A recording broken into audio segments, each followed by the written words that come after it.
Welcome to the Coach's Corner, part of the Iron Sharpening Iron Universe. I'm your host, Davina Lyons, also known as Mama Lyons, and this is where real conversations meet real growth. Here we explore what it means to rise through reflection, resilience, and purpose. One story, one insight, one breakthrough at a time. Whether you're a coach, a leader, or simply on your own personal development journey, this is your space to reflect, identify, stand, and emerge stronger than before. So grab your notebook, take a deep breath, and let's rise together, right here in the Coach's Corner.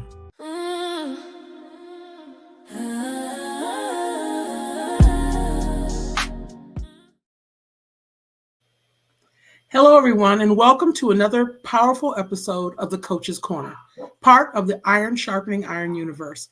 I'm your host, Davina Lyons, also known as Mama Lyons, and today we're talking about leadership, culture, and the kind of transformation that changes entire school communities. Our guest embodies all of that. We're joined by Lisa Norwood Williams, founder and CEO of iLead Education Services, and a 25-year veteran educator who has turned around not one, not two, but three schools. She's raised student achievement, rebuilt school cultures, and reduced discipline referrals by over 50%.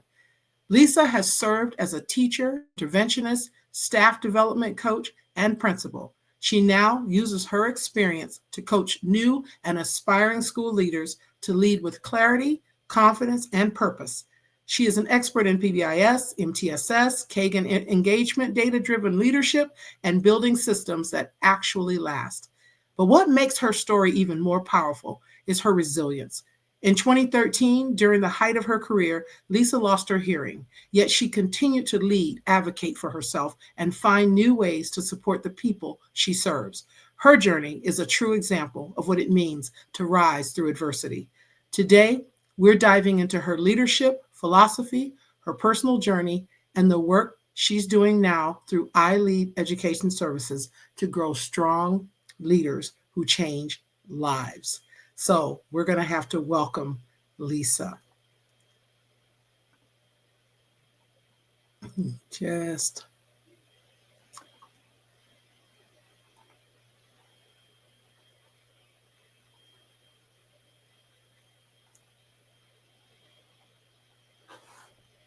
Of course, I'm having technical difficulties at the last moment, but it's going to be okay.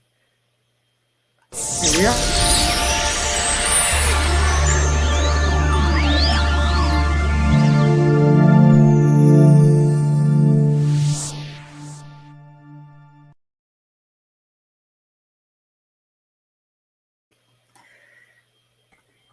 Hey, Lisa. Hello, how are you today? I'm doing well. I'm fighting with my technology, but I'm doing well. Okay. If there's one thing I've learned is that you just got to keep rolling with it. And And just go with it. right? I'm Yes. so excited that you're here. And I have to say I'm really excited because you're an educator. That's my first love. I've been touting that on social media all week saying I'm interviewing an educator and I'm very interested in everything that you have to share. So let's just get it going, right? Okay, I'm Okay. ready. All right. So first thing, what sparked your passion for school leadership? So I got into education in a very untraditional way. My background is in business management. So leadership has always been like in my mind. I just kind of transitioned into it after being a teacher for a little while. And it just seemed like this is what I need to be doing. If I'm not going to manage restaurants or hotels or nonprofits, then let's just take it with education and see where we land. And here I am, 25 years later. Nice, nice, nice, nice. 25 years. That's a long time. Yeah. I'm excited to hear about all of the different experiences you've had in education, because as you know, I'm a teacher. I'm a middle school teacher. I teach 8th grade English language arts. Okay. And I have just been in the classroom. I have admired many people in administration and said, I wouldn't do your job. Just to be honest with you, there's a limit for me. And I think it's my love of the students that just wants to keep me in that space. Mhm. Outside of that, of course, I do all types of entrepreneurial vision or ventures, and I love, helping people, young people and adults, right? But there's a special place for administrators. There's a special place, and I can't wait to hear, you know, how you help them. Um, let's start with what people feel is, or what do people misunderstand about being a leader in education? I'm interested in that. Okay. I think the biggest misunderstanding is that you sit in the office all day and you just tell people what to do. And it is so far from that. Yes. Um, you hold people accountable, but it's not so much telling them what to do, right? There are systems that need to be put in place, but it's a collective effort, it's collaboration. But most people think, as the principal, you just sit in your office, you yell at kids, suspend kids, and that's all you do. And then that's it. And that's not it. And I used to invite teachers into my seat, like, come and shadow me for the day. I invite kids to come in and sit in the principal's chair and see what I do all day. And then after they do that, especially the kids, they're like, Miss Norwood, this is not what I thought principals do. And I said, no, it's absolutely not. And they're like, we're not even in your office. I said, because that's not what principals do. They don't spend all of their time in the office, or I should say they should not be spending all of Right. their time in the office. Right. So it's very different once you get into that seat. And as I like to say, you get the keys to the building. It's a whole nother world. Absolutely. Absolutely. And it's funny you mentioned that, because I know my principal and assistant principal, they rove around with the cart. And I'm like, is that like a new thing now, that's what they do? They're pushing a cart around the building. They've got their computer, they have everything, and really actively engaged in what's happening in and out of classrooms. Um, Yes. that I don't remember that when I was younger. I don't remember having even seeing the principal. And I think that's where it comes from, us thinking you're in the office. Yeah. Because when I was in school eons ago, you were sent to the principal's office, and apparently the principal was always there waiting for you, right? Mhm. With a Not paddle. anymore. With a Yeah. paddle. That's right. Paddle. Not anymore. Right. Education has evolved so much from when we were in school, and even from when I first started, teaching way back when. It's just a different landscape, and the responsibilities have grown so much so that as a school leader, you can't afford to just be sitting in your office, right? There are Right. lots of things going on. There are relationships that need to be built. People are wired differently, and we now have to pay attention to who the people are on your campus. Back in the day, you taught, you were in your classroom, you shut the door, and you were good. Nobody came to bother you, like none of those things.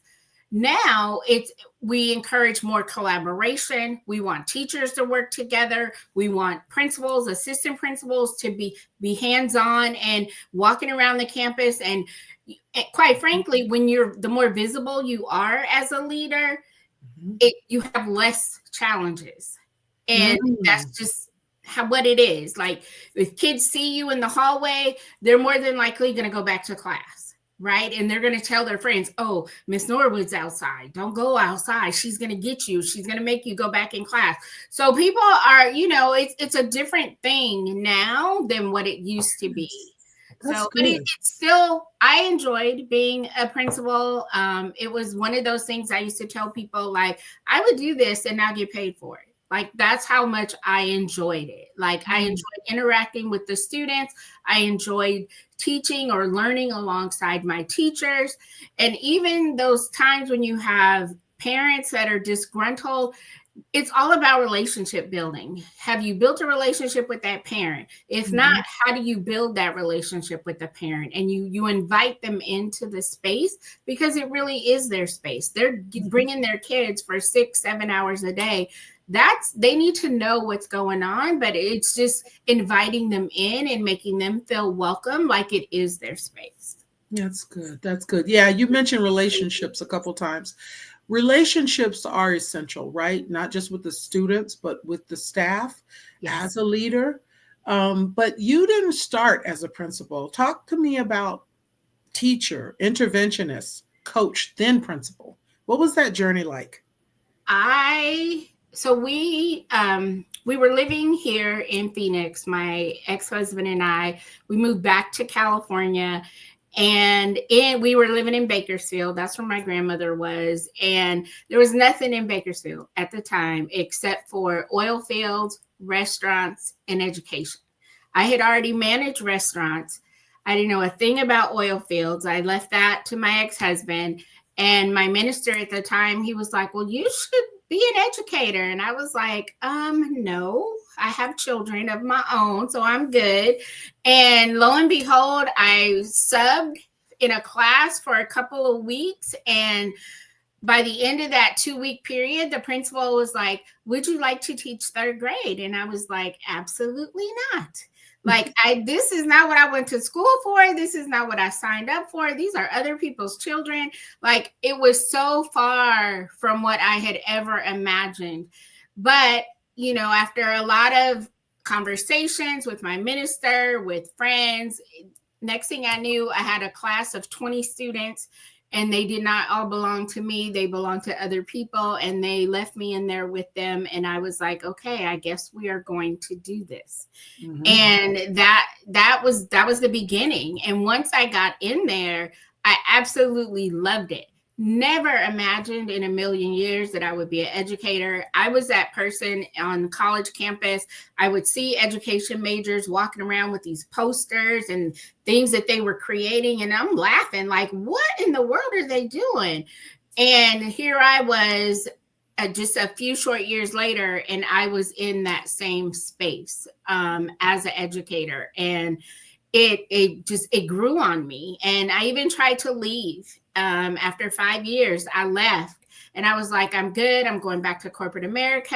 I did some nonprofit work, and literally the nonprofit work was like a segue right back into education. And you mentioned that you teach 8th grade ELA.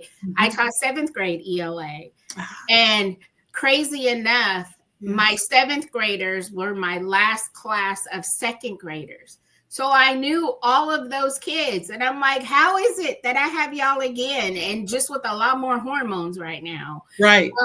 And so stayed in that space and just kind of moved up, moved back to Phoenix, taught 6th grade. They didn't have a middle school at the time. And so 6th grade was my home, and loved 6th grade. My youngest son at the time, was in 6th grade. He thought I was going to put him in my class. And I'm like, no, we're going to send you to a whole nother school. And I enjoyed the journey along the way. And I remember my principal at the time, she said, Lisa, what are your aspirations in education? And I was like, well, eventually I want to be a principal. And she was like, oh, okay, that's good. Next thing I knew, I had become. Oh my God. Something happened. There you go again. Okay. You're okay. I became a teacher on assignment, and I was like, well, no, I have a 10-year plan. I want to be in the classroom for 10 years. I want to make sure I learn everything, and I want to have impact on my students. And she said, you'll have a greater impact coming out of the classroom. And I was fighting that tooth and nail. And next thing I knew, the next year, she had created a position for me as a learning intervention specialist. And I'm like, what is this? And she said, you're going to work with behavior, you're going to work with reading, and we're just going to blend it. So it's not just behavior interventionist, it's not just a reading interventionist, you're a learning interventionist, because you're combining both. And I'm like, oh my gosh, she just created a whole new position, went through all these trainings, and just continued on that same journey. I thought I wasn't ready, but she saw something in me that said, yes, you are ready. And here you go. Here's your first step into leadership. Wow. That kind of support is invaluable. See, because look at what you're doing now, right? You're Yes, helping others. So it it's is. always great to have those leaders. Yeah. So sorry about that glitch. LinkedIn is supposed to be streaming live now on LinkedIn, and it gave up on me. So now I owe an apology to all of my LinkedIn people who were watching. So I will probably end up putting it back up on LinkedIn as a recording. So just so everyone knows who's listening what just happened. But anyway, I'm this is really interesting. So how you went from one step to the next and then ended up principal. Um, how did you being a principal, how did you go from being a principal to where you are today? So I was a principal for 10 years. I worked 3 different campuses. Each campus was, let's just say, they had their own struggles, right? Mhm. But similar struggles in the 3 different districts. And then that final year, it was right after COVID, and the landscape just it wasn't the same anymore. It was just different, and I knew there was something else. I just didn't know what that something else was. And I'm a spiritual person. I believe that God works in my life not by accident. And I like to tell people God literally removed me from that space because I was not planning to leave, but it just so happened that I left. And I was like, okay, now what, God? What are we doing? I'm not here in a school. And it was like, you know what? The jobs that I wanted and interviewed for, I didn't get. And I was like, well, why not create my own? And I remember a mentor several years ago asking, if you could have your dream job after being a principal, what would it be? And I said, I want to be a principal coach. Like when I grow up, I want to coach principals.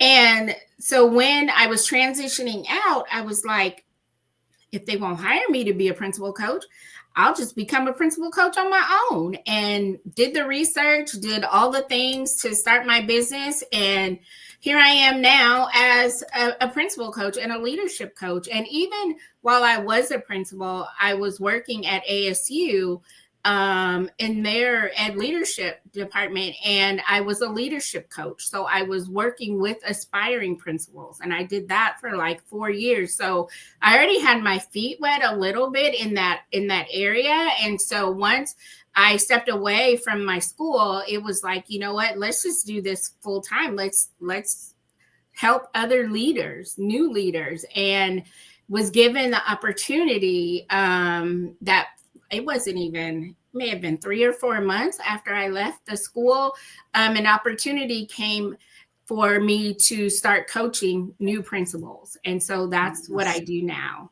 Very nice. Yeah. Yeah. Yeah. So what are some of the main areas in which you coach with principals? What's like the number one thing that they present with? Usually it's systems, right? Because as a new leader, you're not even sure what your systems are. You don't think of the things that you do day to day as systemic, right? You're just doing them. You have to talk about classroom management. Well, that's a school-wide behavior system, right? You have instruction, and you have to work with your teachers on instructional practices. That's an instructional system. So what are all the things what are those systems that you have on your campus, and how do we prioritize them? So then we start looking at data, and based on the principal and the school, we look at that data and we create a plan from there. And that's how we start our work together. And then we build in some other things like culture, right? Because that's an organizational system. So what is the culture of your school? What's the climate of your school? And making sure that they understand that. And how do you build those relationships to make sure that your culture is what it should be, and not just for students, but also for staff, for the community. So we kind of start there, looking at the data and seeing where they are. And sometimes as new principals, they don't really know where they need to start. And so that's kind of what I do with coming in and helping them. So let's start here. What's the most pressing? Which data is like screaming at you right now, and you have to address it, and you can't keep going and ignore it. And usually that's where we start. Who seeks you out? Is it the district or is it principals themselves? So I work alongside ADE. So principals are signing up to get support. And so then they want the support. And so then I'm assigned so many principals that I start working with.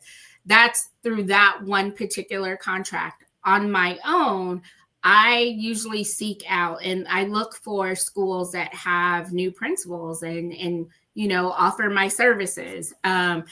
The challenge with that is most new principals, if they're in year one, like they're excited and they just want to be left alone because they want to just do what they've been dreaming to do, right? And so it's usually the principals at year 2, year 3, when they start thinking, okay, you know what? This is not exactly what I thought it was going to be. Let me see where I can find some support. And that makes sense. That makes sense. It sounds like teachers are like that too. Yes. They come in very rose-colored lenses, very, oh my goodness, I'm going to do this, this, and that. And the truth of the matter is the reality sets in, real lifing happens. And yes. You are dealing with human beings that are a variable that is not something you can, predict all the time. Yes. So I can definitely see that. So very, very cool. You mentioned working with ADE. Is it like the Project Momentum? Is it for turnaround schools? And I know you have a history of turning around schools. Tell us about that. Yes. So first question. So it's not through Project Momentum. Okay. It is through their it's one of the standards. I forget which one it is, but it's called Principal Leadership Academy. Okay. So I work with them. So yeah, there's that. And then the turnaround piece is, yes, I've been on 3 different campuses. Each campus was a turnaround situation. The first campus, it was a full-fledged turnaround, meaning when I arrived, I had information. It was like, okay, what do you do with this information? How are we going to fix this? And it was a learning experience because I was a brand new principal, right? Mm-hmm. So I didn't even know. Thankfully, the program that I was in at ASU, it provided us with, we were trained as turnaround principals, if you will. So we were trained to walk into a building, assess what's happening, and start putting things in place. So you start looking at those systems, right? And this system it's either working or not working. Then you go to the next one. It's either working or not working. And so one of the things that I learned early on, the best way to learn about what's happening at a school outside of the data is to talk to the people. So I met with each and every staff member because I wanted to get their perspective of what was happening on the campus. Thankfully, that first school, I had an amazing team. My instructional coaches were great. My assistant principal was great. And I couldn't have asked for a better team. And we worked together so well. Literally, people called us the dream team, because we were literally, before Boots on the Ground was a song, we were literally boots on the ground. We were working hand in hand to make things happen on that particular campus, from behavior to instruction to community, bringing the parents back. It was truly transformational. And we worked really hard. Those first 3 years, like we were nonstop. We did all of our own professional development. So when I get pushback now from principals that don't want outside people coming in. Like, I know what that's like, because as a new principal, the first 3 years, we didn't bring anybody in. All the professional development we did ourselves as a team. We started with data because we wanted our teachers to understand data is not just something that they give you on a piece of paper. Data is what's happening in your classroom. How do you change those numbers? So just making sure that teachers understood what good instruction was. We did a lot of book studies, and they were like live book studies. Like, we're in here, we're reading it, we're talking about it, but then we want to see it in action. So we were in classrooms. We did the work. Year 3, year 4, we really start to see it turn around. And actually, let me go back. Year 1, we saw change, because after the first year, we were recognized by the district and by the state for turning the school around and achieving a higher than average growth rate in 1 year. So we were doing the work from the beginning, but systemically we saw it happening over the course of the 3 years. And research says that it takes 3 to 5 years to turn a school around completely. Mm-hmm. And we knew we had done it when in year 4, I want to say, the students had voice. The students would come to us and say, can we do this? Or what about this? Or have you considered this? So we knew then we were on the right track, because the students had become a part of that system to make it a better place. And when I moved to the other districts, I just replicated the same thing. Whatever we did on the first campus, it worked. And I took it with me to the second campus. And some of those same people came with me to the second campus. And then when I went to the third campus, it was right during the heart of COVID. I don't ever recommend switching districts in the middle of a pandemic. But the same thing, we replicated the same things, and some of those same people that started with me at that first school, they went with me to the second and then into the third, and it made it a lot easier because they knew what was happening. And so for me, I was building capacity with those teachers, because by the time they came with me to the third school, they were now in leadership positions, because they had helped me turn around 2 other schools until they knew what it looked like. So now we're just going to do the same thing again in school number 3. So as a leader, I was building capacity all the way around, but changing the lives of students and families and teachers along the way. Yeah, that is good. As you're talking, I'm just thinking about, obviously, because I'm in the trenches as a teacher, and we are also turning around, so to speak. I made a joke when I first started about my school that I felt like we're doing you're making a U-turn in the Titanic. That's yes. Kind of my joke. And what I love is that we're actually doing it as well. And I know that it takes a lot of hard work and dedication from the administration, from the teachers and everyone. What are your thoughts on parents, though, and parent involvement, and how, if at all, do you work with iLead? Do you touch on the notion of working with parents? So parent engagement is huge. Like parents don't realize how much power they actually have, right? And so as a school leader, that was always my goal, was to help them see, like, you can make a difference on this campus. It doesn't matter your background, where you've come from. None of that matters. What matters is that you have students in this school. And so you have a say. And sometimes teachers were not happy with me, because during my parent meetings, and I met with them every month, I would give them information to go back and ask the teachers about. And I would say, if your teachers can't tell you X, Y, and Z, you come and talk to me. Because at the same time, we were training teachers to be able to do the work with the students, but also be prepared to talk to the parents. So there was a communication gap all the way around.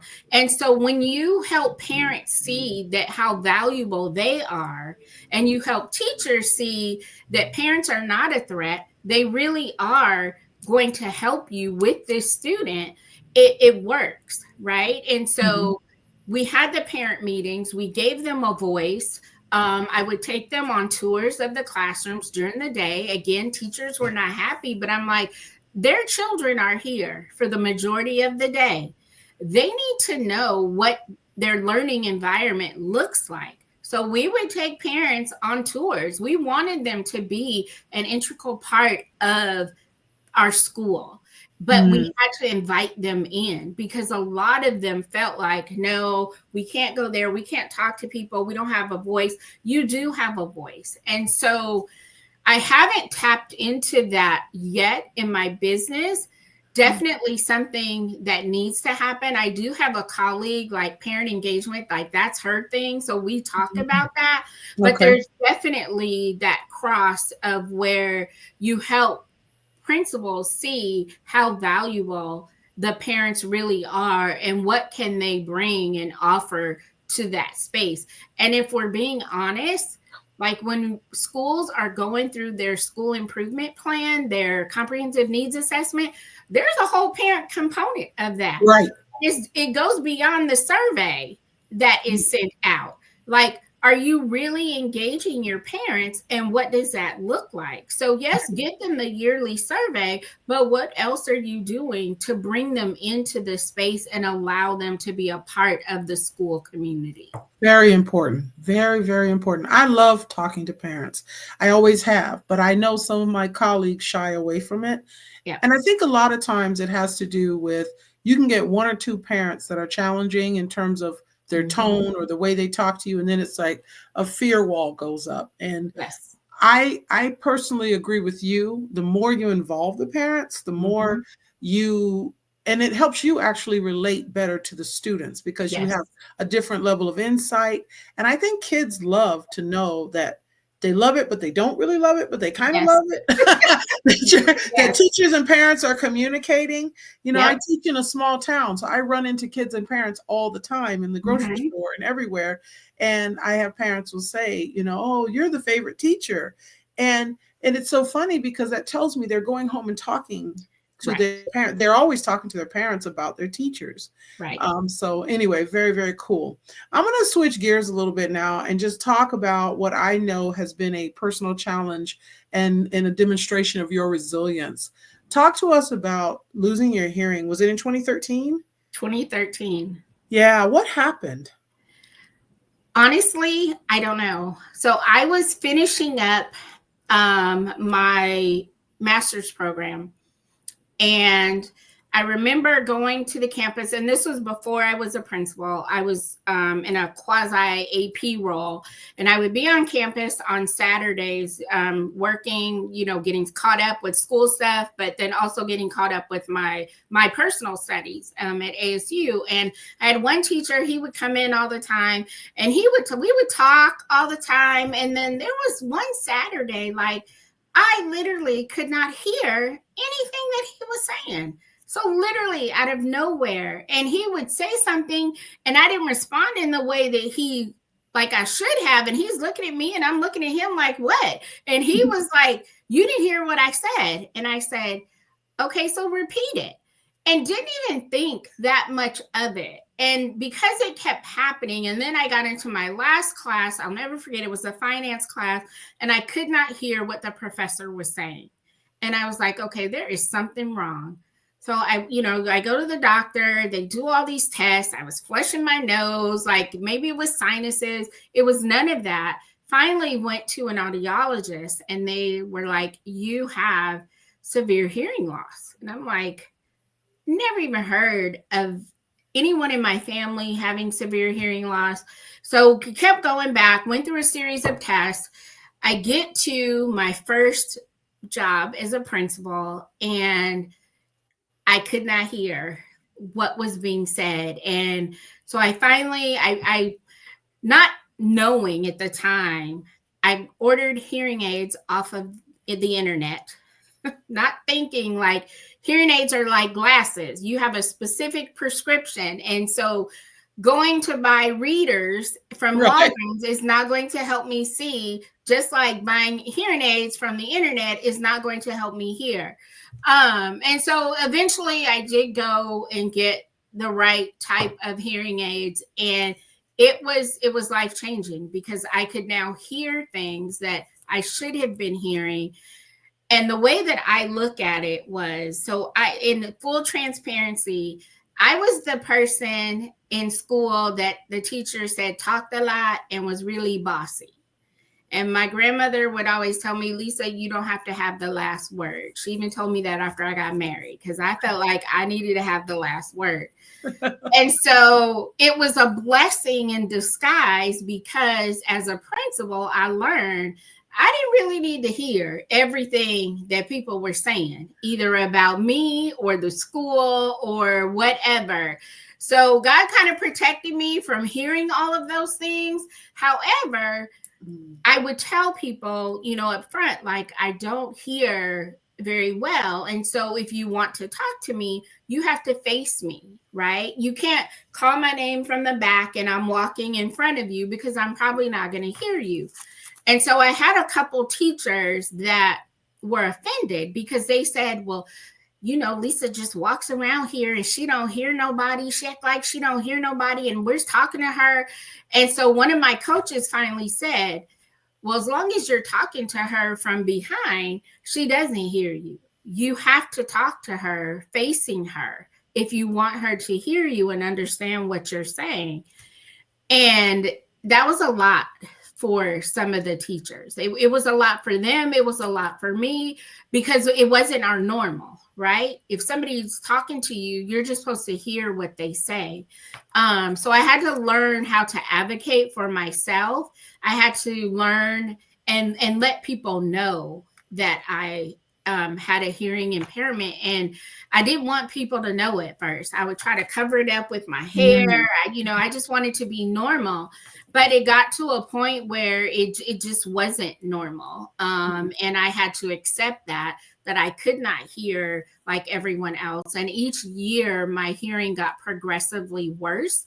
And so that even became a challenge, because I'm at the highest volume on my phone, on my app, and I still was not able to hear. So some days I just felt like I just needed to withdraw and just not even be a part of what was happening, because I couldn't hear fully all the things that were going on. Wow.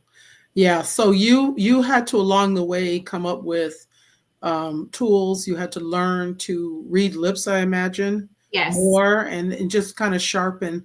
But that didn't stop you from your mission of doing what you're doing in education, right? It did not. If anything, it kind of fueled me, because typically when we see people that are differently abled, right, we think, they're not going to be able to do the job. Well, for me, it was like, okay, so now I need to prove to you that I can do this job just as well as someone who can hear.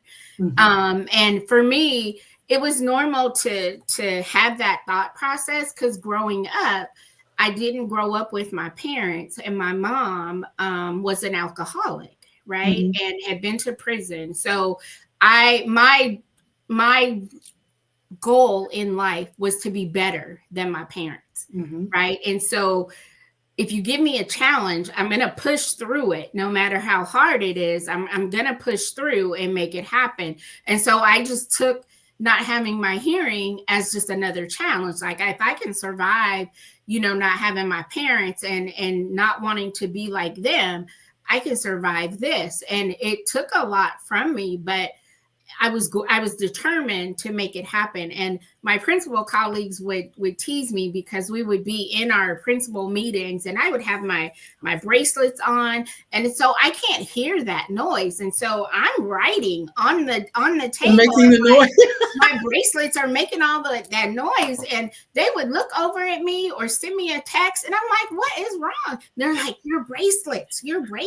And I'm like, oh, my bad. So, I learned to, I had to learn to adjust in those meetings. And then also with not being able to hear like in real time, I had delayed responses with what Mhm. so I could hear people, but it was somewhat of a delay in the hearing.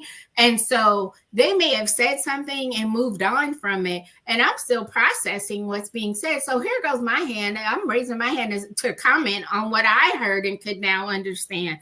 So Right. even that type of adjustment, and my friends were like, okay, Lisa, so you don't need to respond to everything. And I'm like, I don't, but I do. So, like, I'm not going to silence my voice because it takes me a little bit longer to Right. process.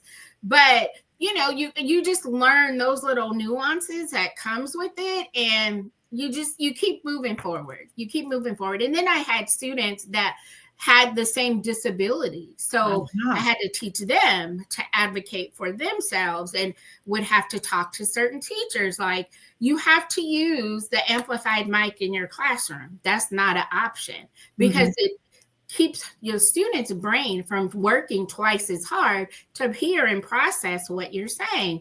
And that was difficult, for some teachers, but it's like you cannot not provide this accommodation for a student. That one is against the law. Mhm. And two, you're causing the child to have to suffer through things that they shouldn't have to suffer through, all because you don't want to use the device. So making sure that I advocated for students and then taught the students how to advocate for themselves. Like, if you're in the classroom and you can't hear, let the teacher know that you can't hear, or that you need it repeated, or that you need to sit closer. Just little things like that you don't think makes a difference, but it really does. Yeah, I was just thinking in my 12 years of teaching, I don't know of having a student in my class that had issues. Of course, there's always issues with vision, but challenged by loss of hearing, I don't have a memory of that. But I have a lot of teachers, especially our teachers who are tend to have a softer voice. They use the amplified mic, and Yes.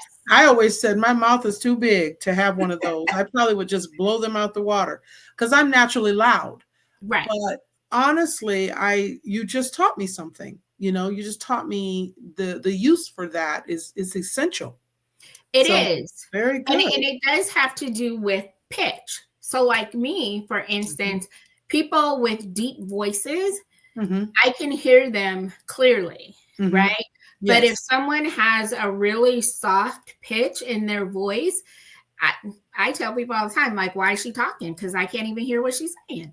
Wow. Like, it does not do me any good. And even now with technology the way it is, when I'm on a virtual call, I make sure I have the captions, Mhm. because I want to make sure that I hear clearly everything that's being said. And the captions aren't 100%, but it's better than not having them and being Right. forced to try to understand what somebody's trying to say. And the worst is actually being on a virtual call with someone with a soft pitch and they're not speaking loudly. And I'm like, okay, captions, I need y'all to work overtime today, because I can't hear what's being said. Yeah, yeah. I love that you are an example for young people in that. I love that you are helping them, teaching them to advocate for themselves. And I think that's a great example across the board in any challenge, is that Right. find a way, don't give up, but find a way. And so, yeah, that definitely makes you very, very resilient. What is your greatest leadership accomplishment? Ooh, I would have to say seeing people that were once teachers or people who used to work with me and for me, seeing them rise up to those next levels. So I've had my former assistant principal, I brag about him all the time. He, a couple years ago, he was chosen as principal of the year from Maricopa County Superintendent's office. And I was like, oh my gosh, I feel like I gave birth, right? That's nice. Because he started with me and he didn't even want to be a principal. He wanted to go back to school to be a doctor, a medical doctor. And I told him, I said, well, God has a different plan for you. And now you're just going to be in this principal leadership program. And so I literally enrolled him into the program. So to see him go from not even wanting to go into full-fledged school leadership, because he was an AP, so he was already doing great things, Right. but pushing him into that principal seat and then watching him grow to then being chosen as principal of the year, like I felt really proud, because I feel like if it wasn't for me, he wouldn't even be in that space, right? Yeah. And then other people that have worked for me, I have another colleague. She's now a director of an alternative school program. Okay. And so watching her flourish, and I have another one who she started out as a coach and now she's an assistant principal. So, and seeing teachers go from teachers to teacher leaders and or coaches or assistant principals. So for me as a leader, I would say that's probably the thing that I'm most proud of. Those people that I know that I have impacted their lives in a way, and now I see them impacting other people's lives. That's powerful. So lifting someone else up rises you up just as well. It does. That is really, really true. That is so awesome. Earlier you mentioned data, and I want to go back to that because as a teacher, I know how much data makes teachers fret, because they want to teach, they want to see kids learn, but translating, what they're doing and the results of it, the assessments, to actually being able to use, and that's one of my goals, is to really be good at taking that data and informing my practice. And I'm an MBCT candidate this year, waiting for my results. Congratulations. Thank you. I am so nervous about that because it's tough, but I learn a lot from that process, and I'm learning, even listening to you. What's the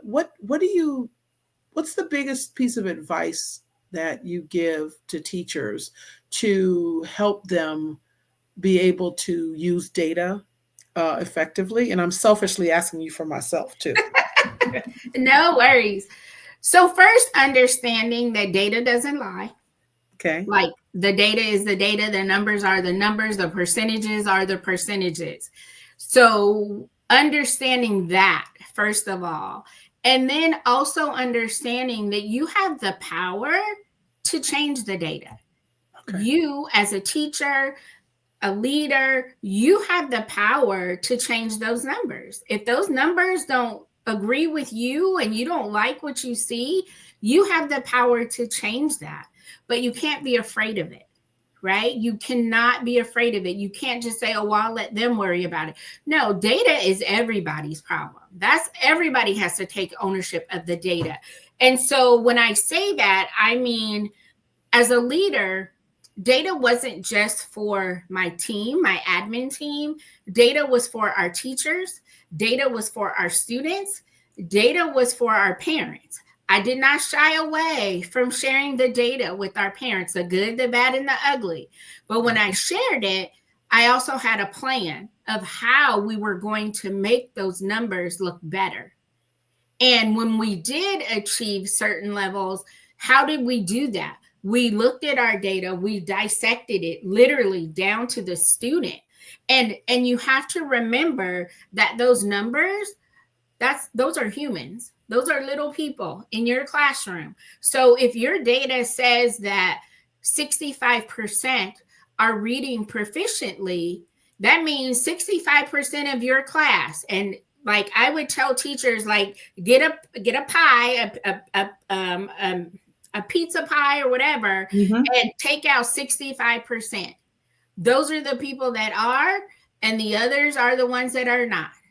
And then now let's put some faces to the 65%. So you have to make the data come alive so that you can understand the magnitude of how important it is for making the data work. Like, how do we move these numbers? We can't just say, oh, well, only, 15% of them are doing this or that. Okay, but that 15%, it matters. So one of the things, this was early on in my principal journey, we would have to turn in our goals to the district, right? Mhm. And so my goals were always more than 10%. And so one of the ladies I remember at the district, she's like, well, Lisa, that's not a realistic number to go above 10% increase. And I said, well, are you going to tell my parents that I only believe 10% of my school is going to grow?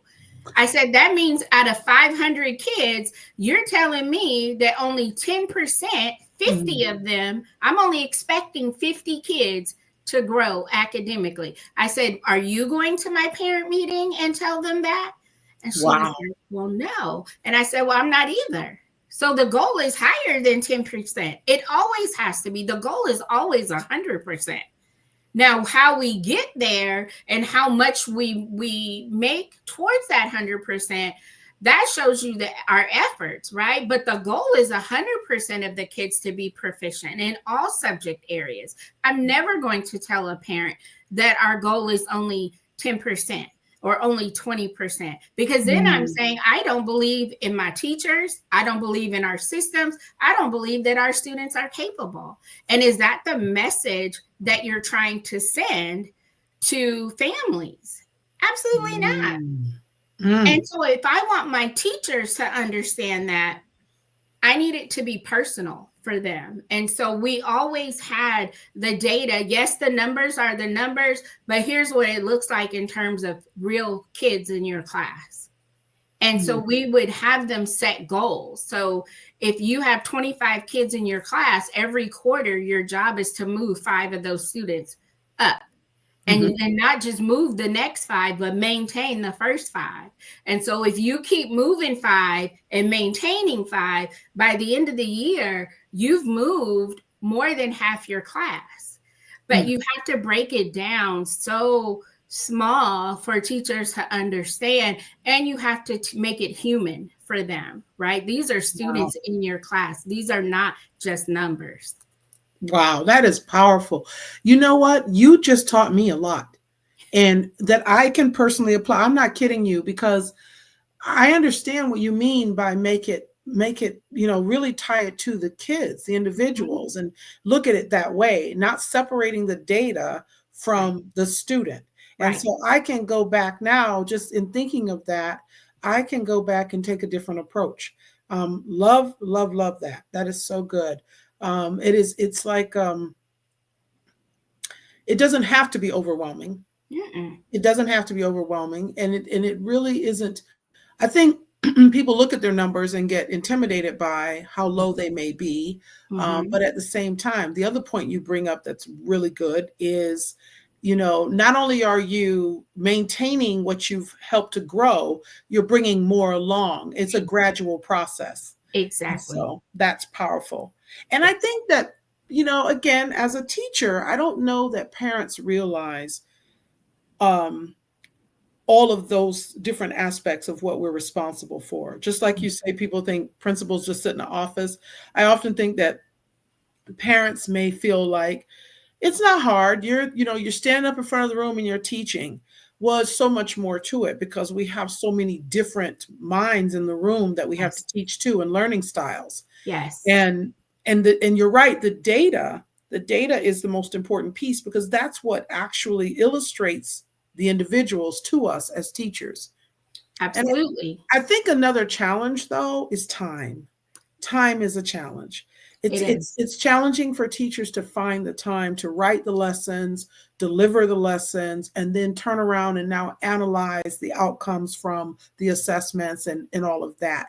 What do you say for your principals? Because I know the principal's philosophy is what bleeds out to the campus. What do you say about that, about time? You're never going to have enough time. That's number one. Right. And you're not going to miraculously get some additional hours. That accepting the reality is number one.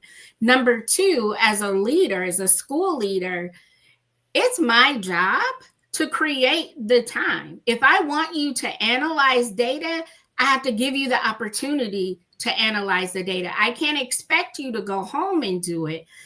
I need to provide the time for you to do it.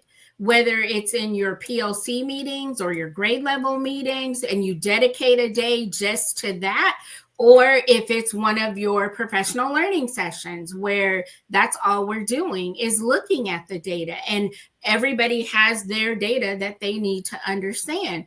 We would always start with the school-wide data, right? Mhm. Like, this is where we are as a school. This is how it breaks down to each grade level. This is how it breaks down to each teacher.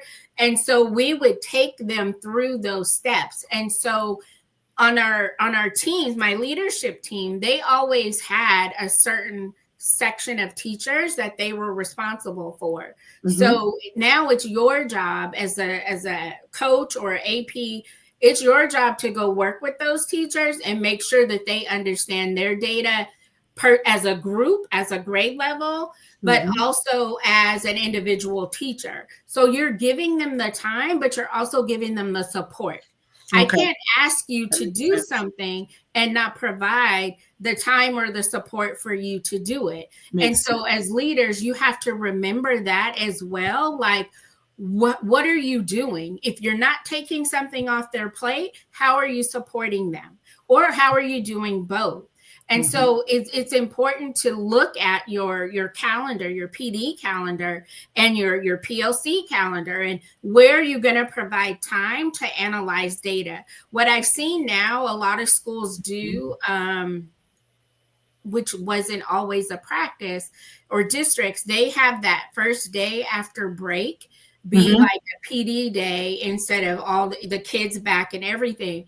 But what I wonder on those campuses, are you giving them just more information, or are you allowing them to use the information that they previously received and to put it to practice? Right? Are you showing them how? Yes, Because I yes. know how it works. I know exactly how it works. Yeah, What you do talk you about do more? complaining. Oh my goodness, people complain.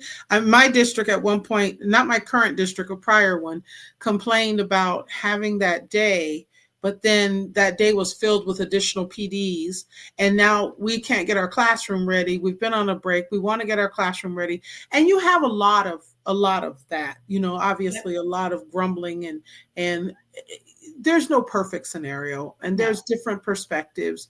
Yep. I know that as a leader, as a campus leader, you're responsible ultimately for the vision and making sure that things are executed. Often teachers don't get it, don't Right. know what that Right. principal is faced with. Right. um, I sometimes watch my principal and am amazed at all that she is able to accomplish, Yep. and do it with a smile. I mean, I'm really amazed. I'm Yep. telling you, Yep. because especially with parents coming in sometimes and being not so nice, and it's a tough job. It's a tough It job. is. What in closing, what would be your parting words of encouragement or any advice to campus leaders? You know. Don't give up is the first thing. Like, you chose this path for a reason. Don't give up. Your intentions are good, but also seek out help. Like, if you need a coach, if you need support from your district, like, don't be afraid to ask for additional support, because the support is out there, whether it's a coach within your district. Some districts provide principal coaches, or you seek an outside coach. I was fortunate my first 3 years, because of the program that I was in at ASU. I was fortunate to have a principal coach with me the first 3 years of my principalship. That was the most valuable thing anyone could have ever given me. And so I know the value and the impact of having a coach as a principal. And so I would encourage any principal, whether you're your first year, second year, 15th year, find that person that can be your thought partner, because sometimes you just need to process things Mhm. before you bring and share it out to your team, right? And to your staff. But having that outside person to help validate what you're thinking and what you're feeling, it needs to be somebody who's been in the trenches, right? They know what you're feeling, they know what you're going through. So if I can encourage any school leader anywhere, it would be to get you a coach, again, whether it's in your district or outside of your district. You need that person to help you navigate the role, because there is a lot that happens in that seat, right? And some of us make it look easy. Some of us make it look really easy, but you don't. It's like a duck. You don't see the duck paddling underneath the water, but they're just kind of smoothing along, going along on top of the water, like they don't have a care in the world. But underneath, you're scrambling, you're trying to do it. And from someone who has been in that seat and was in it for 10 years, like, I understand. Yes, you do everything with a smile, but what about those days when it's just really, really hard? Like, find somebody that you can connect with that understands the role and the journey to relieve some of that stress that you're carrying, because you are carrying a lot as a school leader. And to me, those are the most important roles, because you're connected to the students, you're connected to the teachers, and you're connected to the families. And you're having to navigate that circle, right? And it can be a lot, but it's also very rewarding. It is. Yeah, it is. Being in education, period, can be so very rewarding. I love the fact that I had a chance to have a conversation with you, Lisa, because I think as a teacher, we don't often enough appreciate just the girth of what the admin goes through. And I know one thing I didn't touch on enough is student behavior. But that's definitely another conversation. And yes. I'm going to have you back, because I want to continue this. We'll do this again, because I think that from a teacher perspective, student behavior is probably one of the toughest things that teachers experience, and always want the support of admin. Yes. And so I know that's something that you know a little bit about. And we want to, I'm afraid to open that up right now. But right. We'll save that for another time. Definitely. But it's definitely one of those things. So again, there's a lot on your plate as a school leader. There's a lot on your plate being administrative and being responsible for the whole campus. Like you said, you got the keys, everything, right? Yes. Thank you so much for sharing what you have. Talk to us really quickly about iLead, and if someone is interested that's listening, that either wants to know more or wants to suggest it to their district or their leadership, what should they do? So they can contact me through my website, iLeadEducationServices.com. There is all of my information there, or you can follow me on social media on Facebook, Instagram, iLead Education Services. On LinkedIn, I do have a business page, but more so active on my personal page, Lisa Norwood Williams on LinkedIn. But iLead Education Services, Google it. Follow us on social media. You can definitely reach out and see. I offer weekly leadership sessions, so you can find out about that on my website and on my social media. And I do webinars on classroom management. Even though we didn't talk about that, just follow me on all social media platforms and go to my website, and you can see all the great things that we're doing over here. Fantastic. Yeah, there's definitely reason for you to come back. I'm interested to dive into that other aspect of it for sure. Now, do you think that teachers aspiring to be leaders, is there a space there for them as well? Absolutely. Okay. Because we in the leadership lounge, we talk about all things. We have folks in there that are current leaders, folks that are aspiring to be leaders or assistant principals. And the conversation is literally just about leadership. So we welcome anyone that has any interest in school leadership whatsoever. Yes. Fantastic. Well, this has been great. Thank you so much again. Hang out so we can talk backstage. Okay. But for our listeners, please look up Lisa Norwood Williams. Look her up in LinkedIn. She's busy in LinkedIn and she has some great contributions. That's where I see you. Great contributions to articles and very, very supportive to in education.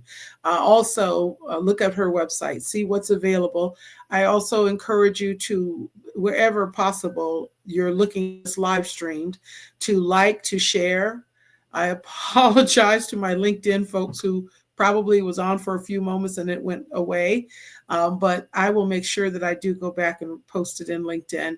But just if you're there and you're able to subscribe, like, share, please do that. We love the support. We want to grow this, and I'm excited for the next episode we have together, Lisa. Thank Thank you you. again. All Thank right, you. everyone. Okay, just.